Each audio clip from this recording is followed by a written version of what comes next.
Selamat siang Tribuners, jumpa lagi bersama saya Fiorena Jiretno dalam program Highlight Koran Tribun Timur edisi Jumat 8 Agustus 2025. Beberapa headline juga rubrik akan kita ulas lebih lanjut pada tayangan ini. Dan bagi Tribuners yang mungkin hendak berlangganan bersama kami dapat menghubungi kami langsung di nomor 0411 811 5500 atau menghubungi kami via hotline Family Card di nomor 081 1413 5555. Langsung saja di halaman utama kita hadir beberapa informasi yang juga sejalan dengan kegiatan besar dari Rakernas Partai Nasdem. Kemudian ada juga headline utama kita yakni satu tim KPK yang gerilya di Makassar, di mana elit dan kader Partai Nasdem terhentak di tengah persiapan rapat kerja nasional 2025 di Makassar, dan Komisi Pemberantasan Korupsi merilis operasi tangkap tangan kader Partai Nasdem sekaligus Bupati Kolaka Timur Abdul Aziz pada Kamis 7 Agustus kemarin. Informasi pun tersebar luas, Aziz ada di rumah makan Apong, Jalan Boulevard Kota Makassar saat informasi ini datang dari berbagai media nasional. Kabar Aziz ditangkap dikonfirmasi Wakil Ketua KPK Johanis Tanak. Dikatakan bahwa Bupati Koltim, kata Wakil Ketua KPK Johanis Tanak kepada tribunnews.com. Nah, tim KPK berada di Jakarta dan Sulawesi Tenggara sudah mengamankan 7 orang dengan profesi PNS dan swasta hingga Kamis malam. Sementara itu, satu tim KPK masih bergerilya di Makassar untuk menunggu Abdul Aziz. Belum ada informasi terkini kabar Aziz. Terakhir jurnalis Tribun Timur melihatnya dalam konferensi pers di Hotel Claro, venue utama Rakernas Nasdem. Aziz juga tak ada dalam makan malam bersama Wali Kota Makassar Munafri Arifudin hingga pukul 23.17 waktu Indonesia Tengah. Nah, OTT KPK ini diduga suap dalam proyek peningkatan kualitas rumah sakit yang didanai melalui dana alokasi khusus. Aziz baru sekitar 5 bulan menjabat Bupati Konawe Timur dan ia bersama 960 kepala daerah se-Indonesia di Jakarta pada 21 Februari 2025 lalu. Kemudian tentunya terdapat bantahan elit Nasdem, di mana Sekretaris Jenderal DPP Partai Nasdem, Hermawi Taslim pun membantah Aziz Kolaka Timur lokus OTT KPK. Nah, ia mengatakan bahwa lebih lanjut Hermawi mengatakan Aziz sudah berada di Makassar dalam rangka menghadiri Rakernas Partai Nasdem. Beberapa jam setelah pengumuman OTT itu, Bendahara Umum DPP Partai Nasdem sekaligus Wakil Ketua Komisi Hukum 3 DPR RI Ahmad Sahroni menggelar jumpa pers untuk mengklarifikasi OTT KPK ini. Legislator DPR RI dari Dapil Jakarta Utara ini mengajak Ketua kelompok fraksi Nasdem Komisi 3 dari Sulawesi Selatan, Rudianto Lalo dan Abdul Aziz. Aziz pun mendapatkan pengawalan khusus dari Sahroni dan Rudianto ke Tower B Hotel Claro. Sahroni menegaskan bahwa informasi tersebut tidak benar karena Abdul Aziz saat ini berada bersamanya dan mengikuti Rakernas Partai Nasdem di Makassar. Ia menyayangkan pernyataan Johanis yang dinilai tidak sesuai dengan fakta. Sahroni akan mempertanyakan langsung ke KPK saat masa sidang DPR dimulai. Nah, Bupati Kolaka Timur Abdul Aziz menyatakan kesiapannya mengikuti seluruh proses hukum menyusul kabar bahwa dirinya akan terjaring operasi tangkap tangan oleh Komisi Pemberantasan Korupsi. Ia mengungkapkan kabar tersebut menimbulkan kepanikan di kalangan keluarga, sahabat, dan masyarakat. Meski demikian, Aziz memastikan dirinya dalam kondisi sehat dan hadir di Rakernas bersama Bendahara Umum Partai Nasdem Ahmad Sahroni. Menanggapi kemungkinan adanya penyelidikan, Aziz menyatakan kesiapannya untuk mematuhi prosedur hukum. Nah, di sisi lain, anggota DPR RI dari fraksi Nasdem yakni Rudianto Lalo menyampaikan kekesalannya terhadap isu operasi tangkap tangan yang menyeret nama Abdul Aziz, Bupati Kolaka Timur sekaligus kader Nasdem. Nah, isu itu mencuat jelang pelaksanaan rapat kerja nasional Partai Nasdem di Hotel Claro Makassar pada Jumat hari ini, tepat 8 Agustus 2025. Menurutnya, kemungkinan isu tersebut atau juga kemunculan isu tersebut di momen penting partai menimbulkan kecurigaan adanya motif tertentu di baliknya. Ia meminta semua pihak menghormati proses hukum dan menjunjung asas praduga tak bersalah. Nah, mantan Ketua DPRD Makassar itu menilai momen Rakernas yang seharusnya menjadi ajang konsolidasi partai justru terusik dengan isu yang tidak berdasar. Meski demikian, Rudianto Lalo menegaskan bahwa Partai Nasdem tetap mendukung penuh kerja-kerja KPK dan penegak hukum lainnya selama dijalankan secara objektif dan profesional. Nah, di sisi lain, untuk KPK sendiri sedang menunggu di Sulawesi Selatan, di mana KPK mengungkap telah mengamankan 7 orang dalam operasi tangkap tangan yang terkait kasus dugaan korupsi di Kabupaten Kolaka Timur, Sulawesi Tenggara. 7 orang tersebut yang berasal dari kalangan aparatur sipil negara dan pihak swasta kini tengah dalam perjalanan menuju Jakarta untuk proses lebih lanjut. Sementara itu, satu tim KPK masih berada di Sulawesi Selatan untuk menangani proses penindakan terhadap 1 orang lainnya. Oleh karena itu, juru bicara KPK Budi Prasetyo juga membenarkan bahwa penyidik saat ini sedang memeriksa 7 orang yang telah diamankan sebagai saksi dan ia belum menyebutkan identitas mereka secara rinci. Dapat disaksikan juga bagaimana kemudian jadwal kedatangan dari Asis dari Kendari dulu, kemudian baru ke Makassar. Di mana pada jam 6 pagi waktu Indonesia Tengah di hari kemarin, Bupati Kolaka Timur ini bersama 2 kolega. Nah, pada pukul 9, Abdul Aziz tinggal di dalam terminal kemudian transit ke Makassar. 2 rekannya terjaring dalam operasi tangkap tangan. Hingga pukul 15.51, Ahmad Saroni dan Rudianto lalu mengawal Abdul Aziz ke Tower B, Hotel Claro, Kota Makassar. Nah, untuk lebih lengkapnya juga dari agenda Rakernas Partai Nasdem di tahun 2025 ini, Anda dapat saksikan di layar kaca. Pada Jumat hari ini, khususnya pembukaan akan berlangsung pada pukul 2 siang hingga 3 sore. Dan pembukaan akan mendapat arahan langsung dari Ketua Umum DPP Partai Nasdem Surya Paloh. Kemudian pada pukul 3 hingga 17.30 merupakan agenda pleno 1 dan juga pleno 2. Kemudian dilanjut pada malam hari pukul 19.30 hingga 21.00 merupakan rapat Dewan Pertimbangan Partai Nasdem dan rapat Dewan Pakar Partai Nasdem. Di keesokan harinya pada Sabtu 9 Agustus tepat pada pukul 9 hingga 10.30 pleno keempat akan berlangsung. Dan ini membahas mengenai peta jalan elektoral oleh Burhanuddin Muhtadi. Dilanjutkan pleno kelima hingga perumusan kesimpulan dan rekomendasi setiap komisi untuk dibahas pada sidang pleno ke-7. Nah, pada Minggu 10 Agustus pleno ke-7 dan laporan dan sinkronisasi hasil 3 komisi Rakernas dan kemudian closing ceremony pada pukul 10.30 hingga pukul 12.00. Nah, dari sini juga kami tampilkan bagaimana kemudian headline KPK yang menyegel ruang kerja Aziz. Ketika tadi di headline utama kita kami sampaikan bahwa dari tim KPK sendiri ada yang sudah berada di Jakarta dan ada yang berada di Sulawesi Tenggara. Nah, maka dari itu Komisi Pemberantasan Korupsi menyegel ruang kerja Bupati Kolaka Timur Abdul Aziz di kantor Bupati Koltim Sulawesi Tenggara pada Kamis kemarin. Pantauan Tribun News Ultra Grup Tribun Timur, ruangan yang biasa digunakan Abdul bekerja diberi lakban merah hitam bertuliskan garis batas KPK. Sebelum ruang kerja tersebut, terdapat ruang tunggu yang tidak disegel. Nah, seorang staf membenarkan adanya penyegelan oleh petugas. Selain ruang kerja, KPK juga menyegel 2 ruangan lainnya di kantor Dinas Pekerjaan Umum Koltim, yakni ruang Bina Marga dan ruang Cipta Karya. Nah, sementara itu Wakil Bupati Koltim Yosep Sahaka belum memberikan tanggapan dan ia terlihat mengikuti rapat di kantor Bapeda Koltim. 2 pejabat PU diamankan dan pagi harinya KPK menangkap 2 pejabat Dinas PU Koltim di Bandara Haluleo, Konawe Selatan. Mereka adalah AG, Kabid Bina Marga, dan HI, Kabid Cipta Karya. Keduanya langsung dibawa ke Polda Sultra untuk diperiksa di ruang Tipikor sejak pukul 10 waktu Indonesia Tengah. Nah, oleh juru bicara KPK Budi Prasetyo menyatakan bahwa pihaknya telah mengamankan sejumlah pihak dan menyita barang bukti, namun rincian soal jumlah tersangka, barang bukti, serta dugaan kasus akan disampaikan dalam waktu dekat ini. Terakhir dari halaman utama Tribun Timur ada informasi dari Ngovi yang bersama Sekjen DPP Partai Nasdem, yakni Hermawi F. Taslim.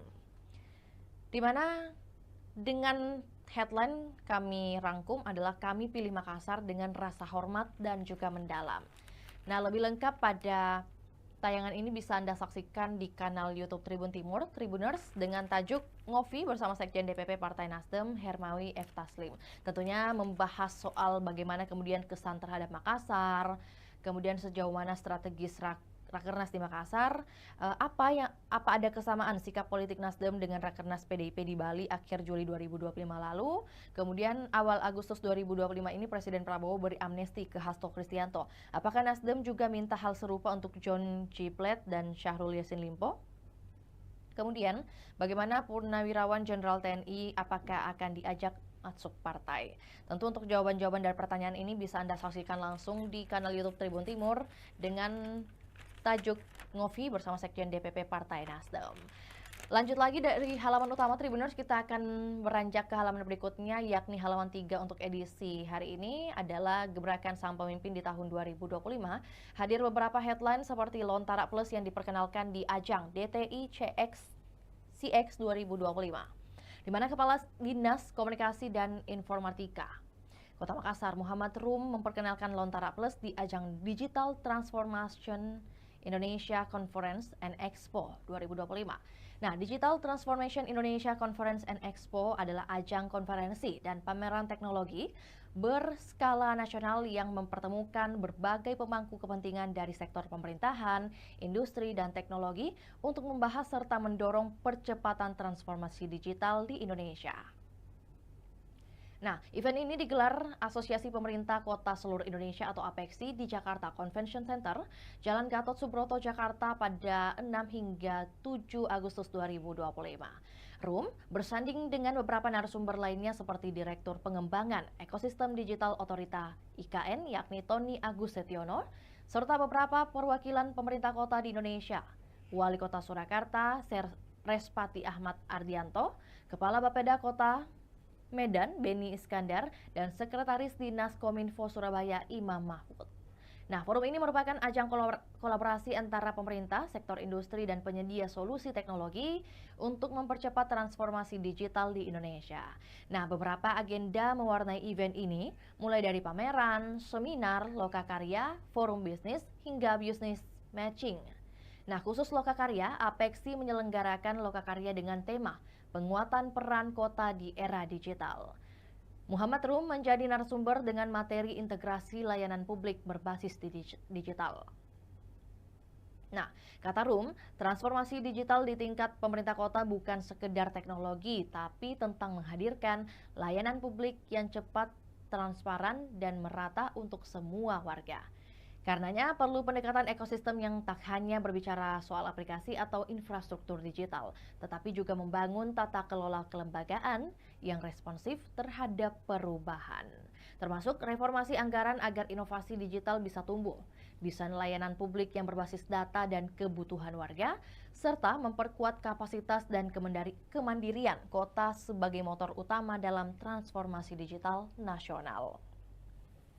Dapat Anda saksikan di layar kaca Anda saat ini bagaimana kemudian aplikasi Lontara Plus ini mulai dari manfaat, kemudian jenis layanan publik utama yang hadir dalam aplikasi ini, dan roadmap Lontara Plus di mana pada tahun 2025 ini fondasi digital aduan kreativitas dan juga pariwisata. Nah, untuk di tahun 2026 semakin melebar, ada Dukcapil, kemudian perizinan pendidikan Bansos, dan juga pajak. Hingga 2029 tentu penyempurnaan sosial dan transformasi juga bagian atau bidang hukum. Kelebihannya tentu pertama adalah kemudahan, kedua kecepatan, ketiga jangkauan yang dirancang untuk seluruh kalangan masyarakat. Nah, untuk itu tentu layanan publik lebih cepat dan efektif. Beberapa fitur yang bisa digunakan adalah layanan aduan masyarakat, info telemedicine, kemudian pelayanan publik dan informasi Kota Makassar. Untuk itu, Munafri mengajak masyarakat, komunitas dunia usaha, akademisi, hingga aparatur pemerintah untuk bersama-sama mendukung implementasi Lontara Plus ini. Tentu menjadikan Lontara Plus sebagai tonggak penting menuju Makassar yang bukan hanya cerdas secara teknologi, tetapi juga adil dalam melayani. Terakhir adalah Deng Ical yang menyatakan bahwa ber-PKB adalah partai berkah. Partai Kebangkitan Bangsa terus memperkuat langkah politiknya menuju pemilu 2029 melalui program kaderisasi masif di seluruh tingkatan. Salah satu strategi tersebut diwujudkan dalam kegiatan pendidikan kader penggerak bangsa yang digelar anggota DPR RI Dapil Sulsel 1, Dr. Syamsur Rijal, MI, Deng Ical pada 7 hingga 9 Agustus 2025 di Hotel Royal Bay Makassar. Nah, kegiatan ini menjadi bagian dari upaya PKB mencetak kader berkualitas dan tercerahkan yang siap berperan di berbagai sektor termasuk politik, sosial, keagamaan, dan kenegaraan. Tentu Sekretaris Lembaga Kaderisasi Nasional DPP PKB Muhammad Fausan Nur Huda Yusro menegaskan pentingnya kualitas kader dalam pembangunan partai. Nur Huda juga menekankan komitmen DPP PKB dalam mengawal amanah Ketua Umum Muhaimin Iskandar Cak Imin untuk memperkuat basis partai di Sulawesi. Sementara itu, Daeng Ical menekankan pentingnya kaderisasi yang berjenjang, sistematis, dan juga tematik. Kegiatan ini turut dihadiri Ketua DPP PKB Sulsel, Haji Asar Arsyad, Sekretaris Wilayah Muhammad Haikal, Ketua Fraksi PKB DPRD Sulsel Sulfikar Limolang, serta Andi Anwar Purnomo. Hadir pula Ketua DPC PKB Makassar sekaligus Wakil Ketua DPRD Sulsel Fauzi Andiwawo bersama Sekretaris DPC PKB Makassar Andi Makmur Burhanuddin dan jajaran pengurus. Tentu sebanyak 100 kader dari berbagai daerah di Sulawesi Selatan mengikuti pelatihan ini. Mereka tentu dibekali materi tentang kepemimpinan, manajemen partai, dan strategi untuk pemenangan pada pemilu mendatang. Para kader juga dilatih untuk menjadi agen perubahan yang mampu membangun kepercayaan konstituen secara berkelanjutan. Nah, salah satu pengamat politik Luhur Andi Prianto menilai kaderisasi PKB dilakukan secara sistematik dan menyerupai model universitas politik. Dari halaman 3, kita lanjut lagi ke halaman berikutnya Tribuners yang tentunya juga penting dan menarik untuk kita bahas. Untuk edisi hari ini tentunya menarik untuk kita ulas lebih lanjut ada pada halaman 9, yakni rubrik Tribun Makassar. Headline utama dari halaman ini adalah Munafri yang usul sekolah rakyat untuk berada di pulau. Lebih lanjutnya bahwa Wali Kota Makassar Munafri Arifuddin diungkap harapan untuk menghadirkan sekolah rakyat di kepulauan. Gagasan ini muncul atas kepeduliannya terhadap akses pendidikan berkualitas yang masih sangat terbatas bagi anak-anak pulau.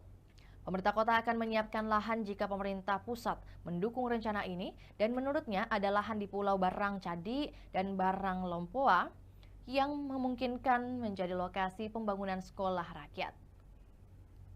Nah, sekolah rakyat mengusung konsep boarding atau berasrama. Dengan konsep ini, anak-anak bisa fokus belajar dan meningkatkan bakat minatnya secara maksimal. Mereka tak lagi memikirkan tempat tinggal hingga akses penyeberangan antar pulau. Dan syarat utama pembangunan sekolah rakyat adalah lahan minimal 5 hektar. Luasan itu sulit terpenuhi di Makassar dan ia berharap pemerintah pusat memberikan pengecualian untuk kepulauan. Nah, sembari membahas tentang ingin menghadirkan sekolah rakyat di pulau, tentu juga program makan bergizi gratis juga harus menyasar anak-anak pulau nih. Munafri juga menekankan pentingnya fasilitas transportasi bagi tenaga pendidik dan tenaga kesehatan yang bertugas di pulau. Nah, dengan adanya harapan tersebut, tentu salah satu anggota DPR RI fraksi Golkar, Erwin Aksa menyebut sekolah rakyat adalah bentuk nyata perlawanan terhadap ketidakadilan struktural dalam dunia pendidikan. Nah, sekolah rakyat bukan hanya perlu dipertahankan, tetapi juga diperkuat, direplikasi, dan diakui secara sistematik. Menurut Erwin, sekolah rakyat menawarkan pendekatan belajar yang kontekstual, berbasis komunitas, dan menjunjung tinggi dialog serta empati sosial. Kurikulum fleksibel disesuaikan dengan lingkungan dan kebutuhan peserta didik, mulai dari literasi dasar hingga keterampilan hidup. Tentu sejumlah program pemerintah mulai bersinergi dengan gerakan ini. Dengan kutipan yang dikatakan Erwin, saya percaya bahwa negara tidak boleh abai terhadap sekolah rakyat. Justru inilah ladang kolaborasi terbaik antara masyarakat dan negara dalam mewujudkan cita-cita mencerdaskan kehidupan bangsa. Dapat Anda saksikan juga di layar kaca saat ini kami menampilkan infografis bagaimana kemudian sekolah rakyat di Makassar. Ada Sentra Gau Mabaji Goa Selatan, Jalan Malino Romanglo, Makassar. Kemudian ada Balai Besar Pendidikan dan Pelatihan Kesejahteraan Sosial Makassar di Jalan Perintis Kemerdekaan. Ada Sentra Wirajaya Makassar di Jalan Andi Pangeran Petarani dan BPSDM di Sulawesi Selatan di Jalan Sultan Alauddin Kota Makassar. Nah, di samping itu bukan hanya sekolah rakyat saja yang kami tampilkan, di mana pemerintah kota juga ultimatum ISP yang tak berizin. Pemerintah Kota Makassar mengultimatum seluruh penyedia jasa internet atau ISP yang belum mengantongi izin resmi. Wali Kota Makassar Munafri Arifudin menegaskan langkah tegas ini usai inspeksi mendadak pemasangan kabel fiber optik di sejumlah titik pada Kamis kemarin. Munafri menyoroti banyaknya kabel yang dipasang sembarangan oleh penyedia jasa internet, termasuk beberapa yang belum mengantongi izin resmi. ISP tanpa izin diberi waktu sepekan untuk melapor dan mengurus perizinan ke dinas terkait. Langkah ini selaras dengan rencana strategis pemerintah kota menyiapkan program penataan kabel bawah tanah sebagai solusi jangka panjang. Program tidak hanya bertujuan merapikan jaringan utilitas kota, tetapi juga menjaga keselamatan dan kenyamanan warga. Nah, Dinas Kominfo dan Dinas Pekerjaan Umum secara inventarisasi dan penertiban kabel ilegal juga akan menyusun roadmap implementasi kabel bawah tanah yang wajib diikuti seluruh penyedia layanan internet. Terakhir dari halaman Tribun Makassar ini, Tribuners, adalah informasi dari waspada anak jadi korban dan pelaku kekerasan digital. Di mana pelecehan dan eksploitasi seksual anak secara online atau online child sexual exploitation and abuse jadi ancaman serius dan fenomena ini kian mengkhawatirkan seiring pesatnya perkembangan teknologi informasi dan komunikasi. Internet bisa membantu anak meningkatkan keterampilan, tapi juga jadi ancaman berupa pelecehan seksual, penipuan, dan penyebaran informasi pribadi yang tidak diinginkan. Oleh karena itu, Kepala Dinas Perlindungan Perempuan dan Anak DP3A Kota Makassar, Ita Isdiana Anwar, mengatakan anak rentan jadi korban OCSIA, yang merupakan singkatan dari Online Child Sexual Exploitation and Abuse. Dan penyebabnya, kurangnya pemahaman risiko dunia maya dan juga kelalaian pengawasan orang tua dan juga lingkungan. Maka dari itu, Ita menegaskan dampak dari OCSIA tak bisa disepelekan. Dengan kutipan yang disampaikan beliau, dampak dari OCSIA sangat merusak tidak hanya secara fisik, tetapi juga psikologis dan sosial bagi korban. Kata Ita Istana Anwar dalam advokasi pencegahan pelecehan dan eksploitasi seksual anak secara online di Hotel Al Madeira Makassar pada Kamis kemarin. Tentu advokasi ini menghadirkan para shelter warga di berbagai kecamatan, beberapa pembicara seperti Sunarti Sain dan Sitiara Kinang. Perlu diketahui oleh Tribuners bahwa Suniarti juga mengungkap fakta mengejutkan. Anak-anak bukan hanya jadi korban tapi juga pelaku bahkan sampai saat ini. Nah, kasus di Makassar dan Bulukumba, anak di bawah umur mengedit foto teman kelasnya pakai kecerdasan buatan atau AI. Nah, visualisasi korban menjadi tak pantas. Parahnya, foto diunggah ke aplikasi micet lengkap dengan nomor telepon temannya. Jadi seolah-olah korban yang menjual dirinya ke aplikasi itu, ungkap Una Sapan Sunarti. Ia juga menyoroti anak berpotensi jadi korban child grooming. Di mana child grooming ini mereka menjadi sasaran orang dewasa sebagai objek seksualitas atau pelecehan. Nah, ancaman kekerasan online berdampak jangka panjang. Anak bisa trauma psikologis, depresi, kecemasan, bahkan kehilangan rasa aman dan kepercayaan terhadap orang lain. Untuk itu, Una menekankan pentingnya edukasi literasi digital sejak dini, juga keterlibatan aktif orang tua dalam mengawasi penggunaan gawai anak. Kemudian tegasnya juga dalam statementnya, ia mengatakan bahwa biasanya anak mencontoh apa yang dilakukan orang tuanya. Kalau orang tua menghabiskan banyak waktunya dengan handphone, maka anak akan merasa kurang perhatian dan ini tanda bahaya. Oleh karena itu, DP3A juga dari Kota Makassar mencatat jumlah kekerasan perempuan dan anak mencapai 383 kasus hingga Juli 2025. Perlu ditekankan bahwa jumlah kekerasan perempuan dan anak ini di angka 383 hingga Juli 2025 ini merupakan angka yang cukup besar juga di tahun 2025 ini. Di mana sebanyak 56% atau 214 diantaranya merupakan kekerasan terhadap anak. Jadi bisa dikalkulasikan 383 kurang 214 Tribuners, itu sisanya merupakan kasus kekerasan pada perempuan. Jadi lebih didominasi pada kekerasan terhadap anak karena jumlahnya di angka 214. Tentu ini menjadi perhatian serius juga dan perlu disebarluaskan juga untuk informasi ini agar menjadi perhatian bersama bagi kita sebagai masyarakat, baik itu di Kota Makassar maupun juga di kabupaten kota lainnya yang ada di Provinsi Sulawesi Selatan secara khusus dan juga secara skala nasional untuk seluruh Indonesia, bahwa perlu ada perhatian khusus agar tidak terjadi online child sexual exploitation and abuse. Karena mengingat ada kasus juga dari pelakunya yang sudah berasal dari anak-anak, bukan dari orang dewasa saja, Tribuners. Nah, informasi tadi juga sekaligus menutup perjumpaan kita pada edisi hari ini, Tribuners. Terima kasih Anda senantiasa menyaksikan program Highlight Koran Tribun Timur edisi hari ini dan juga seterusnya, dan juga jangan lupa update informasi terbaru hanya di kanal YouTube, website, dan juga Facebook Tribun Timur. Saya Fiorena Jaretno, mewakili kru yang bertugas pamit undur diri. Selamat siang dan sampai jumpa. Download Tribun X sekarang, menghadirkan lokal menjadi Indonesia.